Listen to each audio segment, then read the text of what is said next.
ఏం చెప్తావు brother? Game changer అన్నకి చెప్పే అంతమని కాదు కానీ అన్నకి మాత్రం ఆల్ ద బెస్ట్ అన్న. కంపల్సరీ మీ ఫ్యాన్స్ మాత్రం మీకు మీ మూవీ కోసం వెయిట్ చేస్తున్నాం. 10th కోసం కళ్ళు కాయలు కాసేలా చూస్తున్నాం.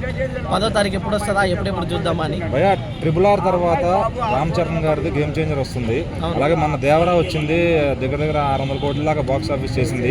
సో ఇది అంతా చేయబోతుంది అనుకుంటున్నారు గేమ్ చేంజర్ బాక్స్ ఆఫీస్ దగ్గర? గేమ్ చేంజర్ కరెక్ట్ టైంలో రిలీజ్ అవుతుంది కాబట్టి కొంచెం ఎన్టీఆర్ అన్న దానికంటే కూడా ఎక్కువనే అవ్వబోతుందేమో అని నేను అనుకుంటున్నాను. ఇంకోటి ఏంటంటే దీనికి ప్రొడ్యూసర్ దిల్ రాజు సార్ కాబట్టి కంపల్సరీ వాళ్ళకి ఎక్కువ థియేటర్స్ ఉంటాయి, ఎక్కువ ఓపెనింగ్స్ అవుతాయి కాబట్టి కొంచెం ఎక్కువనే వస్తుంది అని అయితే నా ఉద్దేశం. ఇప్పుడు పాన్ ఇండియా సినిమా అంటే ప్రతి ఒక్క హీరో 1000 కోట్ల దాకా టచ్ అవుతున్నారు. సో మరి గేమ్ చేంజర్ కూడా 1000 కోట్లు టచ్ అయ్యే అవకాశం ఉందా బాక్స్ ఆఫీస్ దగ్గర? కంపల్సరీ అవుతుందని అయితే నేను నా మనస్ఫూర్తిగా అనుకుంటున్నా, అవ్వాలని దేవుని కోరుకుంటున్నా. అట్లానే ఇప్పుడు సంక్రాంతికి బాలయ్య గారి సినిమా వస్తుంది, వెంకటేష్ గారి సినిమా వస్తుంది. ఈ పోటీ అనేది ఎలా ఉండబోతుంది? సీనియర్ హీరోస్ ఇద్దరు, ఒక యంగ్ హీరో, టైర్ 1 హీరో ఉన్నారు అట్లా. సో ఇప్పుడు ఈ పోటీ ఎలా ఉండబోతుంది? వాళ్ళకి పోటీ మాత్రం నాకు తెలిసినంత వరకు వాళ్ళకైతే సరదాగానే ఉంటుంది. ఇక మన ఫ్యాన్స్ మాత్రం కొట్టుకోకుంటుంటే చాలు. ఎందుకంటే బాలయ్య గారు చరణ్ గారి సినిమా అంటే ఖచ్చితంగా మెగా వర్సెస్ నందమూరి అవుతుంది. సో బాక్స్ ఆఫీస్ దగ్గర ఒక మంచి కోళ్ల పందెం బరి ఉండబోతుందా? ఖచ్చితంగా అది ఉండొద్దు, ఇంకా ఫ్యాన్స్ అందరూ కొట్టుకొని చావద్దు అని చెప్పేసే కదా వాళ్ళిద్దరు ఒక షోలో మళ్ళీ సెకండ్ ఇచ్చుకొని పక్కన కూర్చొని మన కోసం గంటన్నర మాట్లాడుకున్నారు.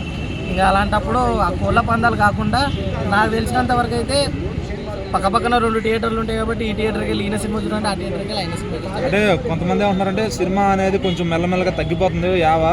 సో ఈ పోటీ తత్వం అనేది ఉంటే జనం ముందుకు వస్తారు చూడటానికి అని అంటున్నారు. అది కంపల్సరీ, ఎందుకంటే మన అందరికి కూడా బద్ధకం ఎక్కువ అయిపోయింది కాబట్టి ఇవాళ రేపు 2 రోజులు అయితే ఇంట్లో OTTకి వస్తుంది కాబట్టి మనం థియేటర్కి వెళ్ళడం మానేస్తాం. బట్ ఆ థియేటర్కి వెళ్ళే కల్చర్ని మాత్రం ఆపొద్దు.